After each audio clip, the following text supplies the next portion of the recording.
Bangabandhu Sheikh Mujib rail সেতুর কাজ প্রায় ৮০% শেষ হয়েছে।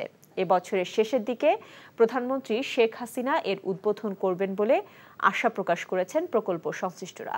রেল সেতু চালু হলে উত্তরাঞ্চলে ট্রেনে যাতায়াতের সময় কমবে, পাশাপাশি বঙ্গবন্ধু সেতুতে যানবাহনের চাপ কমবে। সিরাজগঞ্জ প্রতিনিধি শরীফুল ইসলাম ইন্নার পাঠানো রিপোর্ট।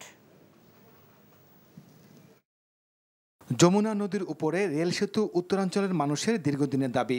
অবশেষে সেই প্রত্যাশা বাস্তবায়িত হচ্ছে। সিরাজগঞ্জ ও টাঙ্গাইলের যমুনা নদীর বুকে ৪.৮ কিলোমিটার বঙ্গবন্ধু শেখ মুজিব রেলওয়ে সেতুর ৮০% কাজ শেষ হয়েছে। ইতিমধ্যে সম্পন্ন হয়েছে ৫০টি পিলারের ওপর ৪৯টি স্প্যান বসানোর কাজ। ডুয়েল গেজ ডাবল ট্রাকের এই সেতু দিয়ে ১২০ কিলোমিটার গতিতে প্রতিদিন অন্তত ৮৮টি ট্রেন চলাচল করতে পারবে।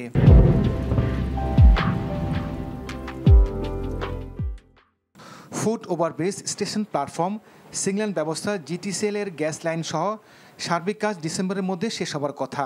আর ডিসেম্বরের শেষ অথবা জানুয়ারির শুরুতে প্রধানমন্ত্রী সেতুটি উদ্বোধন করবেন বলে জানান প্রকল্প পরিচালক। বর্তমানে যে বঙ্গবন্ধু সেতুতে রেল লাইন আছে তাতে কোনো ব্রড গেজ ফ্রেট ট্রেন চলতে পারে না।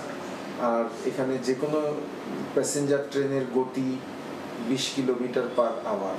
এই সেতু নির্মিত হলে আমরা এখন যে ৩৯টি ট্রেন চলে এর স্থানে আমরা প্রায় ৮৮টি ট্রেন চালাতে পারবো। বাংলাদেশ ও জাপানের যৌথ অর্থায়নে ১৬,৭৮০ কোটি টাকা ব্যয়ে রেল সেতু প্রকল্পটি বাস্তবায়ন করছে জাইকা। ২০২০ সালের ১৯ নভেম্বর সেতুটি নির্মাণ কাজের ভিত্তিপ্রস্তর স্থাপন করেছিলেন প্রধানমন্ত্রী Sheikh Hasina. NTV news desk.